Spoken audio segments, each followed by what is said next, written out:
আগে থেকেই ঘোষণা এসেছিল অস্ট্রেলিয়ার বিপক্ষে প্রথম 2 টি-20 খেলে আন্তর্জাতিক টি-20 থেকে অবসরের ঘোষণা দিয়ে রেখেছেন অ্যান্ডার রাসেল।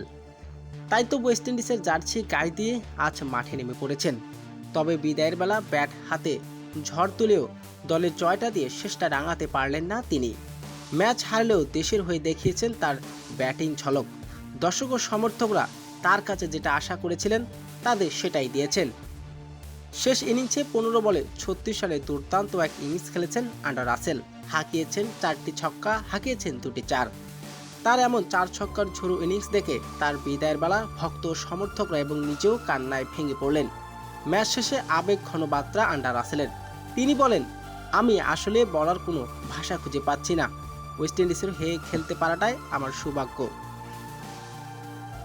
যদিও নিজের দেশকে অনেক দূরে নিয়ে যাওয়ার কথা ছিল, তবে বিদায়ের ঘন্টা বেজে গেছে আমার। তবে আজ অ্যান্ডার রাসেলকে সম্মানজনক গার্ড অফ অনার দিয়েছেন নিজের দেশের ক্রিকেটাররা এবং অস্ট্রেলিয়ার সিনিয়র